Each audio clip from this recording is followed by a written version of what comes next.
Hi there, and welcome to Power Archetypes for High Vibe Women in Business, where together we are raising power, shifting paradigms, and forging pathways for world revolution through the divine feminine and the powerful archetype of the sacred rebel.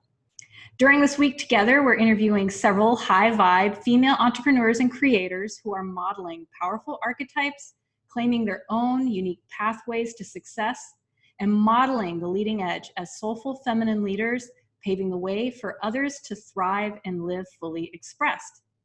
I'm your host for this event, Teresa Pridemore, owner of Sovereign Spirit, and I'm excited to introduce you to our next guest, Jocelyn Mercado. Hi, Jocelyn. Hi, Teresa. I'm so excited to be a part of your event. So grateful that you could join us. Thank you for taking the time. I really appreciate it. Let me tell you all about Jocelyn, this amazing woman. She is a summit shaman and visionary visibility coach for soulful entrepreneurs, the founder of Sacred Planet, a writer, and an environmentalist. Her journey of life initially put her on a path to hone her practical, logical side.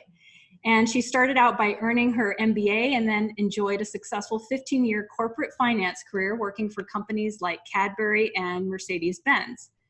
But then she was thrust into a deep spiritual awakening around the time her first daughter was born in 2010. And it was this awakening that turned her life upside down.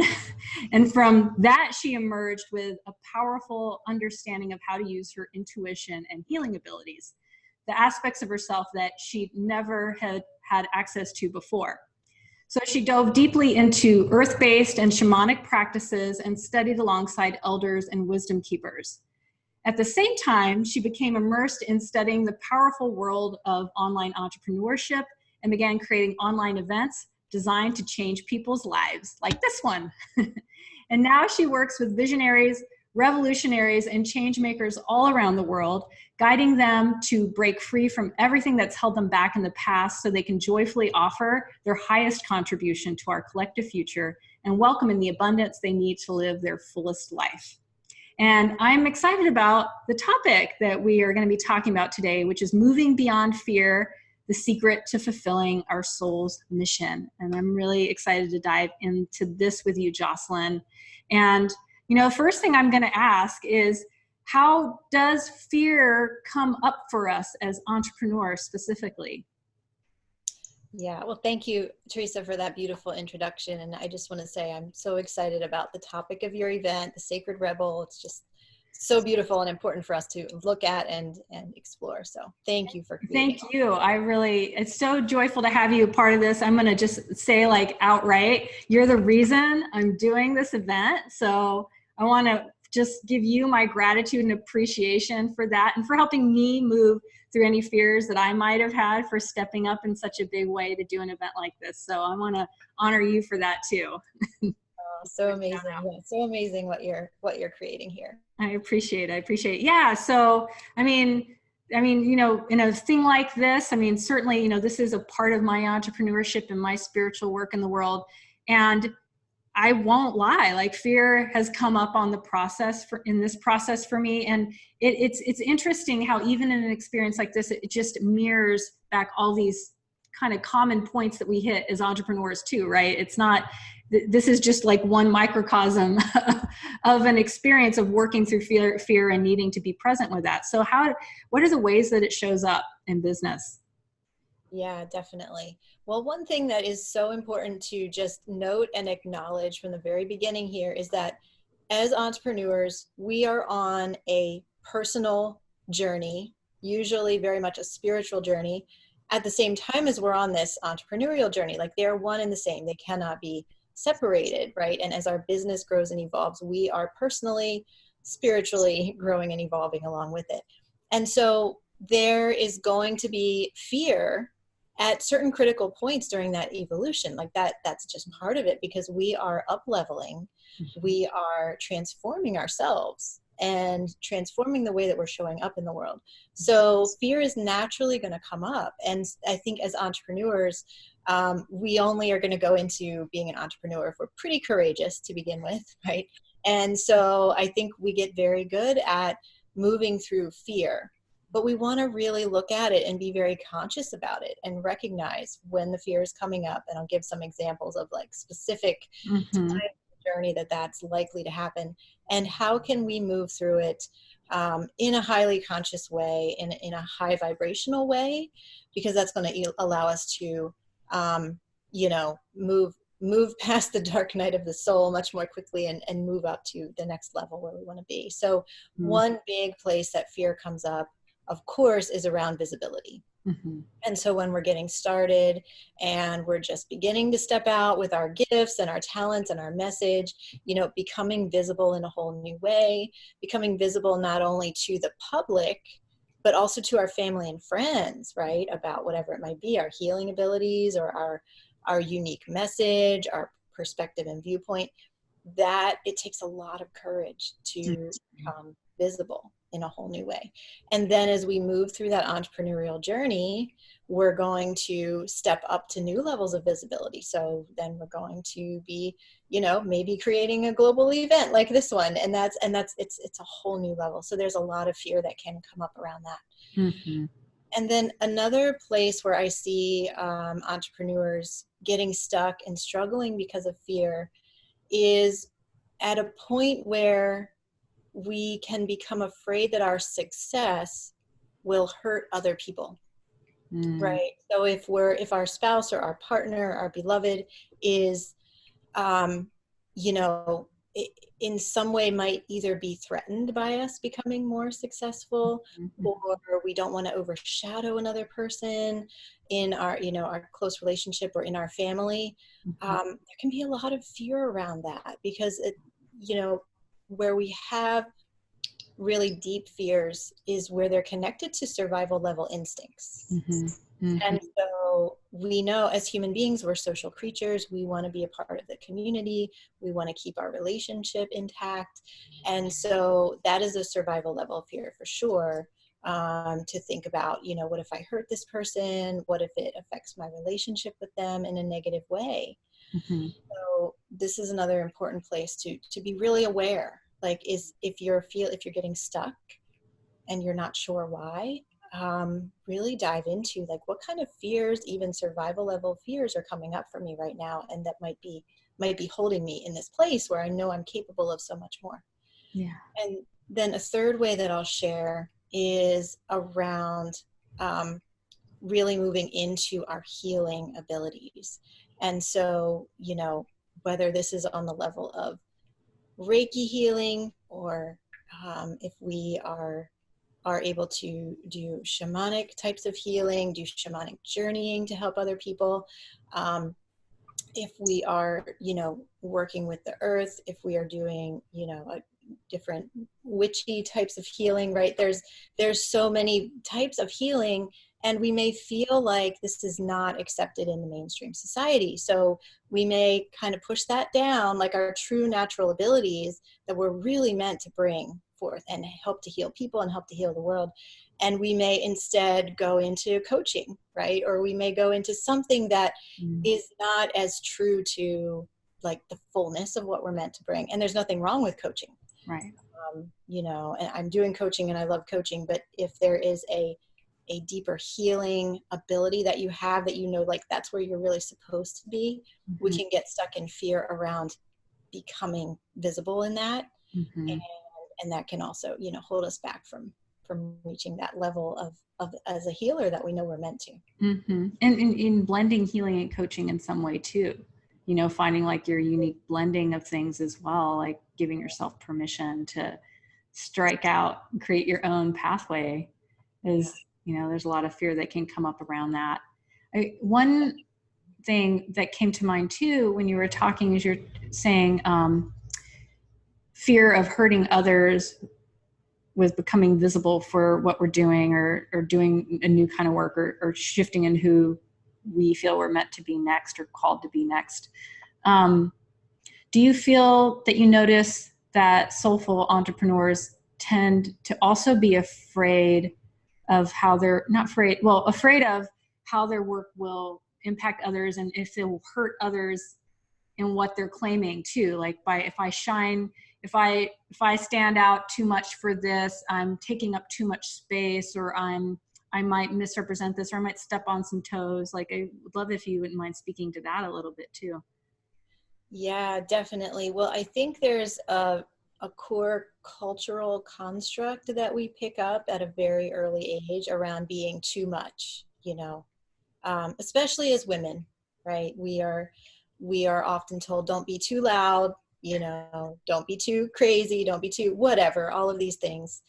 When we're like 2, 3, 4 years old, and we should be loud and dancing and playing and singing and, you know, all these things, we can often be told, don't be all these different versions of too much. Mm-hmm. And so we really internalize that. Mm-hmm. And we grow up, you know, to go into our career or go into our business with this fear of being too much, or hurting, feeling that we might hurt somebody, Mm-hmm. or step on toes, as you said, Mm-hmm.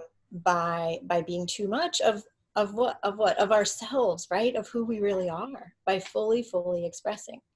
Yeah. And so definitely, I think that is very relevant and important to look at. Mm-hmm. And I think there are a couple important things to read on this. I mean, one is that we're never going to be able to please everybody. It's so important for each and every one of us as individuals, and especially as entrepreneurs, Mm-hmm. to fully self-express, you know, to really share our truth, to share what we know to be true in our heart and soul, Mm-hmm. and to share our important message or our healing, you know, abilities, whatever it is that we're here to bring forward.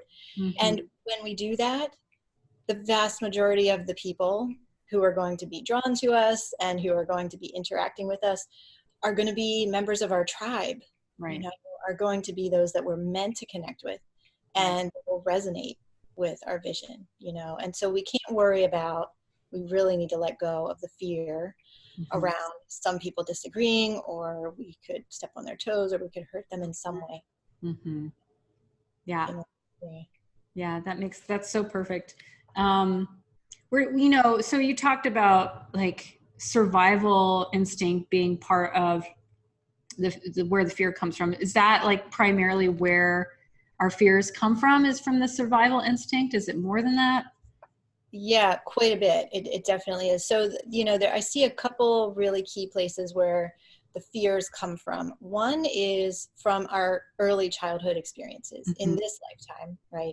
It's from our early childhood experiences. And this is, you know, from the time that we're born until we're about 7 or 8 years old, we're just like little sponges, you know, we're soaking up everything that's happening in the world around us, everything that our mother is going through, everything that our father is going through, and other adult authority figures like teachers or grandparents who we're close to. And so if they have deeply held beliefs, Mm-hmm. we're going to pick up on those. Or if we see them going through really challenging times, we're going to pick up on that. And what happens is we make a contract with ourselves, right? So if we see, for example, our father, you know, if my dad is a workaholic and he's never home, I hardly ever get to see him. He's just working, trying to make ends meet. I might make a contract with myself, and this can be when I'm 4 or 5 years old, right? That I never want to be like that I don't want to work hard because clearly it has a bad result. You never get to see your family if you work too hard. And so I might grow up with this very deeply held belief that if I work too hard, I will be disconnected from my family, or I will maybe be a bad person. Like, there's all kinds of places this can go really deep. And that creates fear. Mm-hmm. You know, it creates a fear of success in that case, which Mm-hmm. is really big. And of course can keep us really stuck. So that's the one place that fears can definitely come from, is these early childhood contracts that we make with ourselves to cope and understand, Mm-hmm. and try to be the best that we can be in these situations that we find ourselves. Mm-hmm. The other place is definitely from past lives and ancestral trauma, Mm-hmm. right? And this one is huge, and there's so much more there for each of us than we even can know or perceive, you know. Mm. And this is why it's really powerful to do past life regression work and find out, you know, what is there and what happened to us in past lives. But so many of us who are healers of one form or another in this lifetime, you know, we were healers in other lifetimes, and we might have been persecuted for that. We might have been driven out of the community. We might have been killed. Mm-hmm. And so that we carry that in our DNA, and we carry that in within us, in our soul. And that can create a lot of fear around being visible with our healing work, or really speaking our truth, because in other lifetimes or in our ancestral memory, we were harmed or killed or outcast, you know, for doing that same thing. Mm-hmm. That makes a lot of sense. Yeah. And I know that for myself, that I've had to work through some of that for myself. And I see that happen all the time, you know, the kind of that past life, you know, all the trauma that happened when we spoke up or owned our truth in those other lifetimes, you know, kind of come back to haunt us, so to speak. And what do you do, or how can we move beyond those fears that come up from those experiences and not let them rule us, or not let them, you know, dictate the story? Yeah, definitely. Well, the answer is, it appears to be very simple, but it's not easy. You know, the answer is that we need to do what we're most afraid of. Mm-hmm. And so that's really not easy. As we all know. But yeah, you do. I mean, that's where the freedom comes. You realize, oh, I didn't die. Yes, exactly. Because when we're dealing with survival level fears, it feels like we're going to die if we do this thing. Yeah. So, you know, as an example, it might be for somebody creating your first video webinar, you know, for example, that may just terrify you to your very core, to be visible, to be on camera, to be live, to have people possibly judging you. You know, there's so much there, and to be speaking your message and you know, putting it out there in a new way that you haven't before. So that's just one example that we kind of smile at, because we know, like, you know, most of us listening are probably used to doing that. But if you think back to the first time, like I think back to the first time I did a live video webinar, that was terrifying. Yeah. It's nerve-wracking. Well, you know, and I think about my own nervousness about public speaking, but knowing I wanted to do more of it. And one of the things I decided to do was take improv classes to make it feel fun. Like, I'm just going to get over the hump of being in front of people. And I cannot tell you, like, the first couple of weeks were fine. We played games, improv games. It felt like kindergarten. And then there was this moment where the teacher's saying, you know, why don't we, now it's time to get on stage and have two people like interact with each other and start improving. And I felt like the building was on fire. I wanted to say, everyone, building's on fire. We have to get out of here. You know, it was so visceral. I felt my whole body was on fire. I'm like, don't call on me, don't call on me, don't call on me, you know? I'm like, this is what I'm here to work on. And it's so funny. Like, I tricked myself into thinking I would do it in this playful, fun way, but I still had to work through all the panic and the fear and the survival stuff. And sure enough, before long, I realized, oh, I didn't die. And gave myself this grace for like making mistakes and it being okay. Like, that's actually part of it. And you get to have fun with that, right? Like, oh, making mistakes isn't the thing that, you know, this terrible thing that you think it is. If you can play with it and make it improv off of your mistake, you know, then it's all part of the game, right? But of course I had to go through the whole building's on fire. My whole body's on fire. I'm dying. I got to get out of here, you know, to get to that place. Yeah, that's such great wisdom, you know, and I love that you went and did like an improv class so that you could see it from a different perspective. Yeah. It helped because it wasn't in the context of what the thing I had to do. It at least had a little bit of a play angle, and then I got addicted to improv for a while there. And because, you know, it's like, oh, we don't get to do kindergarten as adults, really. You know, we don't have playtime. It felt like this delicious playtime I got to experience, you know. So, but it's still, the fear was still real. You know, I couldn't trick myself out of having to work through that. And I think that's the thing we have to remind ourselves. It just takes doing it, right? Like you're saying, you have to just do it. Yeah. Yes, we have to do it. And so often, whatever it is that we are most afraid of is exactly the path to our purpose, right? It is exactly the path to what our soul is calling us to do. And so it's incredible how that happens. So we need to actually take the fear as a sign that that's exactly where we need to go. And we can break it down into smaller steps, or like you did, we can approach it from a different angle, right? But ultimately, it's really powerful to do some inquiry or do some journaling around what is it that I am the very most afraid of. And I know on the other side of that is like my fullest expression of life, right? Mm-hmm. Fullest expression of my message. And then when you realize it on that level, you kind of know, oh, okay, well, I'm going to have to go there. I've got no choice. If I'm going to do the thing I want to do, I got to get over this. Yeah. And the thing is that, you know, it will feel like survival level fear. It will feel like your experience of the building's on fire, right? It will feel like you're going to die. Yeah. But really, like we have to come back to this centered and grounded place within ourselves and know that we're not going to die, you Right. know, and people are probably not going to judge us anywhere near as harshly as we're imagining in this fearful place.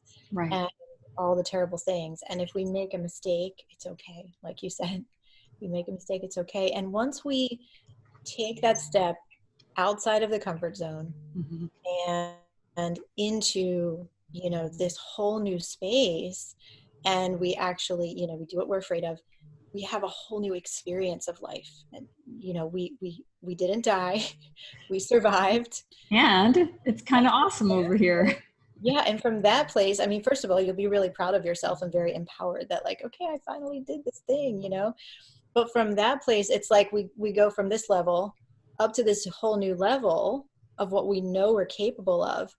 And from there, it's usually even easier to like jump up to the next level after that, right? And continue moving into those fears, but knowing that, you know, having increased confidence that we can tackle them, we can conquer them, you know, and we can really move into where we're meant to be operating in life. That's awesome. And sometimes I remember too, like, you know, every emotion has another side to it, the other side of the coin. And the other side of fear is excitement and enthusiasm. You know, you're probably afraid of it because you're actually really, really excited too.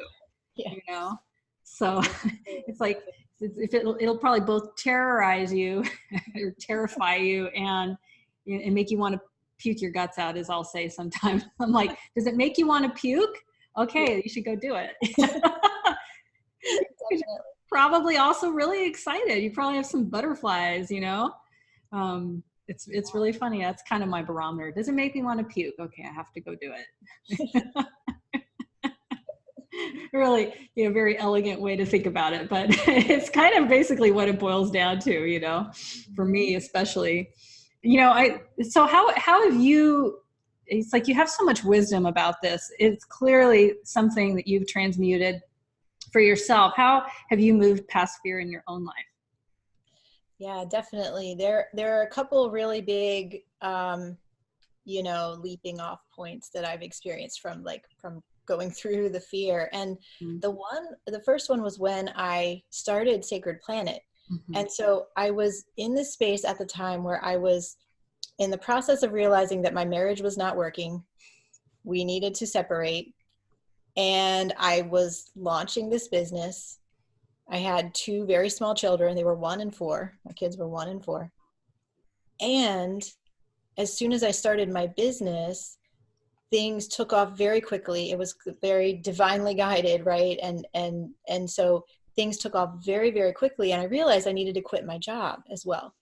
So I went into this huge place of fear for a little while there, right? It was probably like a few weeks where I was like, okay, I'm giving up my marriage. I'm starting this business. I'm giving up my job, which was like between my marriage and my job. Those were my points of security in my life, you know, where between financial security and just relationship, you know, comfort of having someone. security. And I'm saying that if I quit my job, I'm going to be able to do my part in supporting these two babies, you know, with this business. And so that was a huge place of fear for me to go into and think, am I really going to make all of these big decisions at one time and jump off this ledge and see what happens, you know? And I get chills now just like thinking about it. And it was just so clear, like my soul was saying, yes, this is what you're going to do. And so I did that, and it has all worked out, beautifully. But it was not easy. And there was a lot of doubt and a lot of financial fluctuations at the beginning, as there always is in the beginning of a business. So, a lot of fear to move through there around like, what is stability and what do I actually need to be okay? And to make sure my daughters are okay, So that was one. The other one, which is a big transformation that's happening for me right now, is I have ever since, as young as I can remember, I've had a very, very deep-seated fear of traveling. So like planes, trains, and automobiles, I have panic attacks. And I think this is related to past lives. And I think it's also related to, I was in a car accident when I was 7 years old. That was a pretty bad car accident. So, we can take this apart in whatever way we want to, but the fact is when I would get on a plane, I would have a panic attack. If I had to drive a car by myself, like in an area that I was not familiar with, I would have terrible panic attacks to the point where I was like, it's not safe for me to actually be driving like this, And yet my work and my business was calling me to travel to all these different places and lead workshops or collaborate with other teachers or different things like this. And so this was definitely a case of the place I need to go, the place my soul is calling me to go to, is on the other side of this very intense fear. And so for a long time, I just traveled, I traveled anyway. And I would just deal with the fear. I would deal with the panic attacks. It was not pleasant, but I would get there and I'd be okay once I got there. I recently I asked for help on this. I kind of made a call out to the universe saying, I'm asking for you to send me someone who can help me to really heal this, because I can't keep going through these panic attacks every time I travel. And so there is a practitioner who has shown up in my life and who has helped me to actually heal from these fears. So I am now flying and driving in all different new places with no fear. And it's been really incredible. I feel like I'm almost witnessing this as if I'm another person. And I consider it almost like a miracle that that's happened, right? So I offer this as encouragement to anybody who has a really deep-seated fear that you've had all your life, that you never would think that you could overcome. It can be healed. It really can be healed. So I encourage you to, if that's the case, that the situation you're in, ask your guides, ask the universe for help in healing this. You might be surprised what shows up. So those are a couple of my stories around fear. I love it. I love that. Just that it's so easy for us to forget that we can ask for that help and to trust that it'll show up, and to really listen for it and let it in. That's the other piece, is that you had to see that was the person and say yes to it and actually be ready to receive it too. So it's fantastic. Yeah. I'm curious, in your story of your business, how much the magic of the online conference played into that. Oh, yes. Well, so the my first summit, which was in 2015, that was what allowed me to quit my job. Oh, okay. Yeah. It was quite an incredible experience, but I had so many people that were interested in becoming a client that I realized that I could quit my job and I would have the income that I needed. And it was, really amazing. Really That's incredible. awesome. That's awesome. It's such a beautiful, just way to kind of create some more confidence for yourself. It's like there are fears that come up in doing something like that, and it's actually a launch pad for confidence too, in so many different ways, right? It's a launch pad for working through fears, even if it brings some up at the same time. It actually also will help you really face them and find that next level to step into. I think, I've seen that for other people as well. Definitely. Yeah. When you're making yourself visible in that kind of a global way and speaking with all these different experts, it's quite a transformational process, as I'm sure you have also seen. And it really allows you to step up. You have to go through some fear, but it allows you to step up to this whole other level of confidence and conviction around what you're here for. It's really beautiful. That's so awesome. Yeah, no, I definitely love it myself. I'm hooked. I am hooked. Well, I'm curious how you see moving beyond fear being tied to, what's happening for everyone and Earth and our collective right now at this time. Yeah, definitely. This is so important. And, with my business being Sacred Planet, I have such a deep connection with the earth and what's happening with climate change and everything, right? And the way that the earth is feeling, the way that we as a collective are feeling, because of the environmental destruction that's going on, that's affecting us all on a much deeper level than we probably realize on a day-to-day basis. Mm-hmm.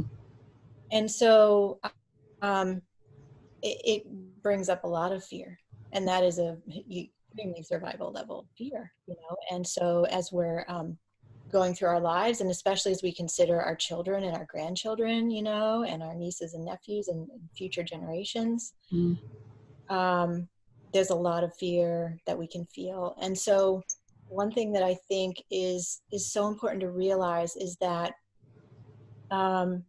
in order to shift this collective situation that we're in environmentally, and it's tied in with where we are politically, economically, educationally, it's tied in, of course, it's woven together in the web, right? But in order to shift our world in the direction that we long for, in the direction that we know will create a brighter future, we do have to reach a state of fearlessness around letting go of constructs of how things need to operate, that might be constructs around economics, right? Like, what are we actually using our money for? What should we shift, and where should we be putting our money in different ways so that it's not harming the earth, or it's not harming our future anymore? How do our children need to be educated? That might be completely different from what's happening in the educational system right now, for the most part. There's some really big questions that we're all asking ourselves right now. And so, as I mentioned, we've got to step into a state of fearlessness around letting go of our attachments to the way things have been in the past and the way we think they need to be, and opening ourselves up for completely new ideas, revolutionary breakthroughs as far as what's possible and what we can build in the future. Yeah. That asks us to get way outside of our comfort zone. So. Yeah, absolutely.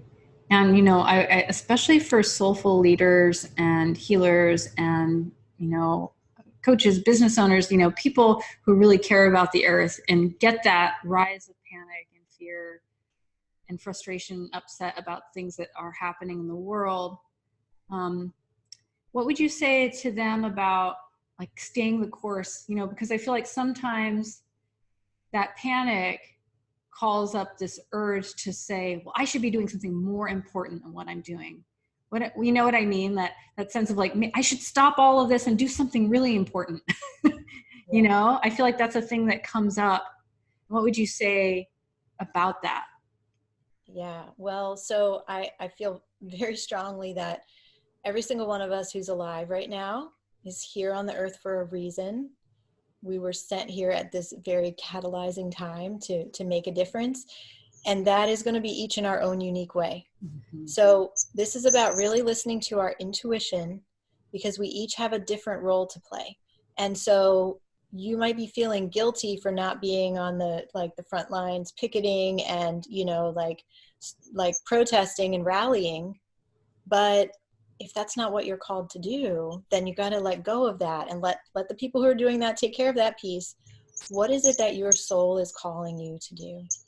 And so absolutely, if you are an entrepreneur, if you are a coach or a healer or a teacher, or a therapist or a counselor, I mean, there are so many different ways that we can be helping others to heal, that we can be helping the world to heal. That might not seem to be like you're taking a direct environmental action step, but it is helping the collective. And again, the only way we can find out what that is for each of us is to tap into our intuition and like ask our soul, what is it I'm meant to bring forward? Mm-hmm. And then watch for the synchronicities, take steps toward that, like respond to that call. Mm-hmm. But chances are you're already doing it too. Mm-hmm. So whatever you're doing, if it feels good in your heart and soul, just keep doing more of that. Mm-hmm. And you are the change that we need already. You are being the change already, and you are healing the world already. Oh, it's beautiful. Thank you for sharing that. I feel like this is such an important thing for us to all really tune into as we're moving forward, and because it's such an embodied way of operating. It's coming from a deeper trust. It's unplugging, from the panic and the disempowerment program, and plugging back into our inner wisdom and trusting that is where the healing is happening. Yes. And that's kind of radical right now. It's still kind of radical. It is. Yes, definitely. So that's where kind of like you're talking about moving past the fear. Like, I feel like not falling for the stories that the panic wants to tell us, the fear wants to tell us, and moving into what's really in alignment for us, and just choosing to do that no matter what. It does take a lot of courage, but it's something that we can mindfully step into. Yeah, definitely. And when we get caught up in the fear, we can often forget that we always get to choose. We always, always, always get to choose. Now, it can be really hard, and it can take a lot of courage to choose what we know we need to choose. But we can decide, like, okay, I see that this is the fear running the show, or telling me I'm not doing enough, or telling me I'm not enough. That's a big one. Yeah. And I'm going to just put that aside over here, and I'm going to like really connect in, or even ask for help on this, whether it's like an intuitive reading or a Reiki healing or an astrology reading, or working with a coach. If you feel that you need that kind of support, then that's really wonderful. Like, we're all here to help each other at this time. Get guidance in that way too, so that you can really, focus in, hear what it is that you are called to do. Yeah, sometimes we need to have other people hold up the mirror for us. We might be great at doing that for other people, but it can be hard to do it for ourselves. And it can be hard to hear our intuition when we have a lot of emotion around something, or a lot of fear. It can be really hard to tell. So getting that kind of guidance and support is a really great option. Yeah, that's awesome. That's awesome. This has been so juicy, such a fabulous conversation. Thank you, Jocelyn, for sharing all of this wisdom. I feel like fear is one of the most important things for us to really normalize so that we can, actually like normalize it, frame it appropriately so we can move forward. It's so key to growing your business, and it's key to doing your work in the world and having the kind of influence and impact that you want to have too. Yes, So important. Thank you so much, Teresa, for creating the space. This has been a really, really fun conversation. Yeah, thank you for saying yes to it. So you have this lovely free gift that you are offering the community. It's the Soulful Summit Starter Guide. Can you tell us a little bit about that? Yes, I'm so excited to share this. So this is a brand new free gift that I've created because these are the beginning steps to creating your own online summit or online conference.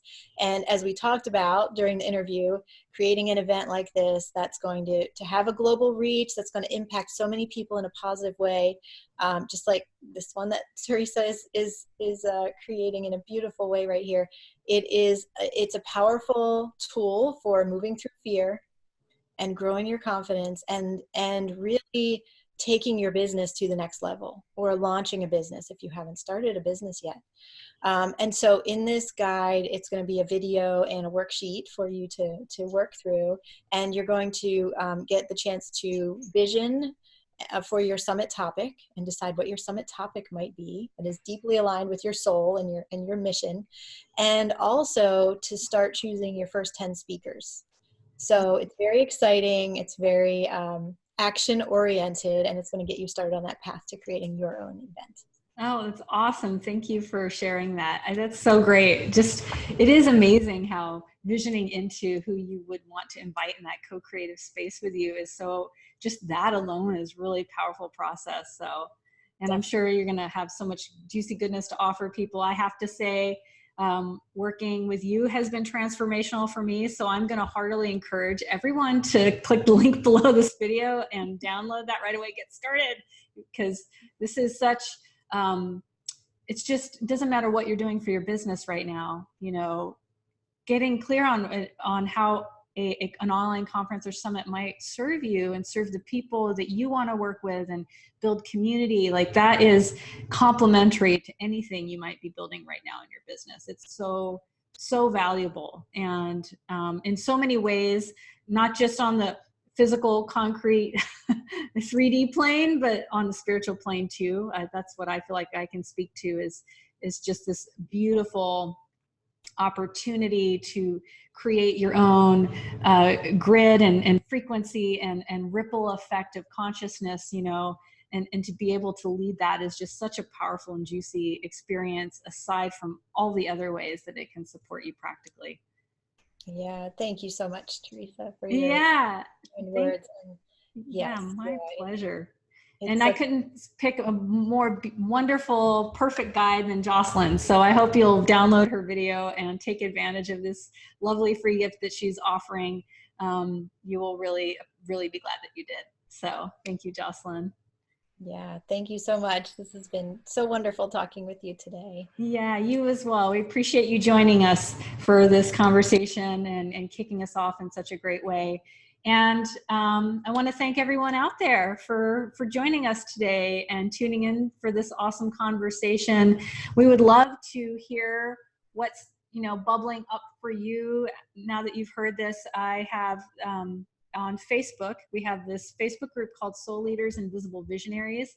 So just go join us over there and we'll keep the conversation going. I want to hear like what's hitting for you, what's like speaking to you. What do you want to claim if you were to make a summit? What would it be about? Come and talk to us over there. And we would love to have you participate in the conversation and keep this energy and mojo flowing. And of course, there will be many more interviews launching over this week for you to dive into, and all kinds of yummy goodness that we have in store. So hope that you will keep joining us every day for new interviews from some other incredible speakers like Jocelyn. So have a beautiful day. Thank you for joining us and look forward to seeing you in the next video.